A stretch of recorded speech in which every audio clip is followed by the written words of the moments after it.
Okay, so si Meow Meow ay nagma-meow meow na naman. Meow meow meow meow. Alam mo nung simula, medyo novel pa yung idea eh. So parang lahat tayo sakay na sakay. Pero once na makita mo yung ginagawa niya, makikita mo talaga na isa lang siyang bagong mouthpiece ng DDS, which is very sad. Kasi bata pa si Kiko Barsaga eh. Simula pa lang nung career niya as politician sa national scene, rumerekta na siya sa propaganda. Now, si Chel Jokno kasi, or si Congressman Attorney Chel Jokno na isang kongresista, ay mga kalaban niya ng mga Duterte. Alam naman natin yun. Not because of their political color, just because of their fundamental understanding of the law. Kasi si Duterte, walang pakialam yan. Sabi niya ganon, and I quote, "I don't care about human rights." Gusto niya daw human lives. Tapos ayun, dami niyang ini-JK. Pero si Chel Jokno, yung kabaliktaran no, nasa polar opposite siya. Kasi human rights lawyer, career human rights lawyer si Chel Jokno. Okay? Nung panahon ni Duterte, hindi na-appreciate yung mga kagaya niya. Pero ngayon, na-appreciate nyo na. Bakit? Kasi sumusunod sa batas eh. Simple. Bakit niya binoto ang akbayan? Kasi nakikita nyo na kailangan natin ng mga tao like Chel Jokno o kahit anong trash talk ni Duterte, nanalo pa rin 3 seats. O isa yan sa mga sinuportahan ko, and wala silang political machinery. I would know, Diyos mio Marimar, promise ko sa inyo. Tsaka na natin pag-usapan yan in the right time. Pero eto muna, okay, sabing ganun dito, may statement na ganun si Chel Jokno, "I never had any political ambitions. In fact, most of my life, I was very happy with being a teacher and human rights lawyer."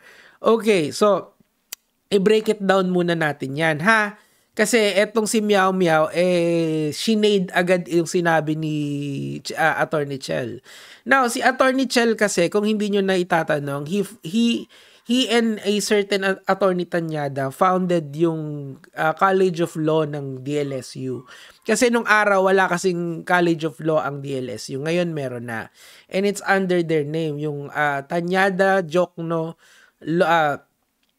Law School sa DLSU. I think yun yung yun yung pangalan nun. Kasi I did a little bit of research sa kanya eh.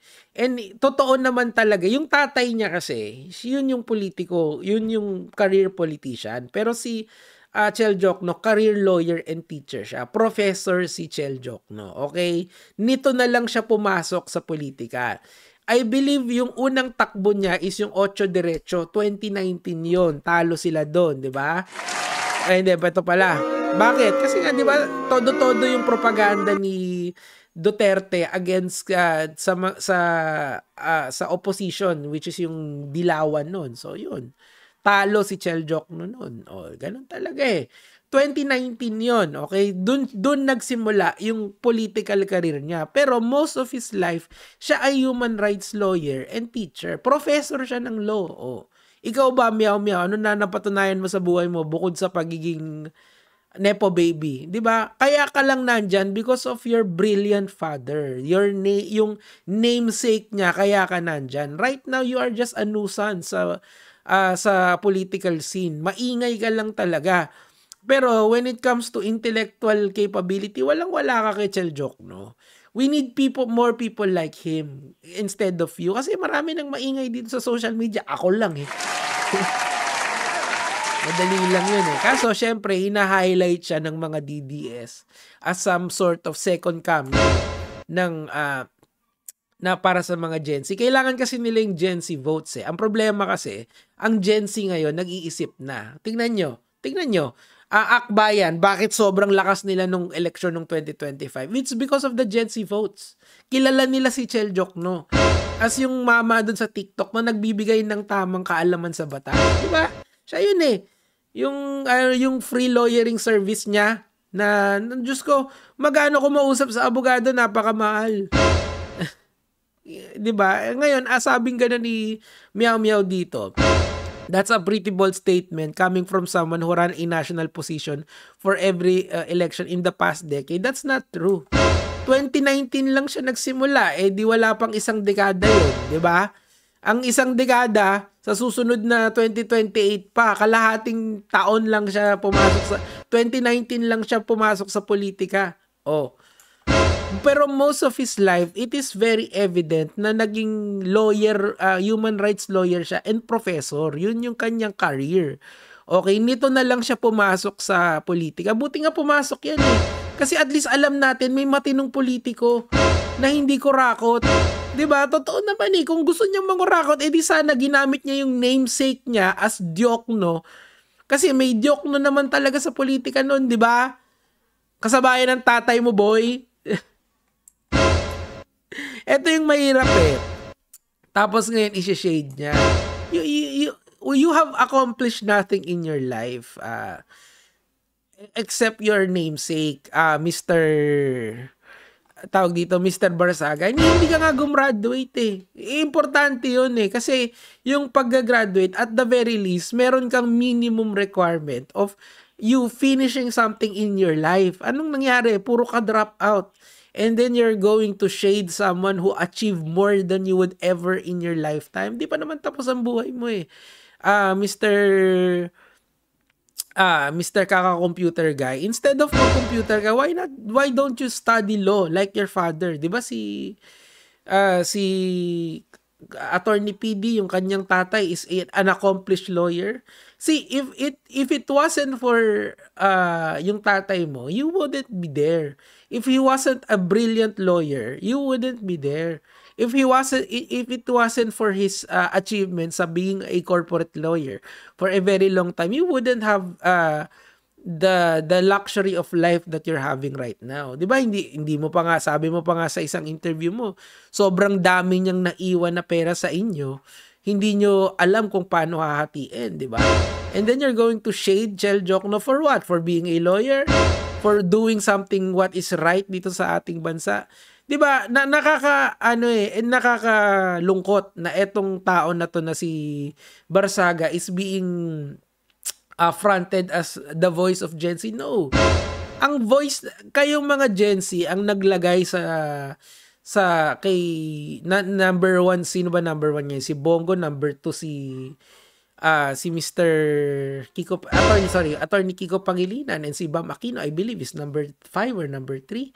I forgot the numbers eh, pero ang pino-point out ko dito, nasa top 5 nyo yung mga liberal politicians. Like si Chel Jokno, number 1 sila sa party list.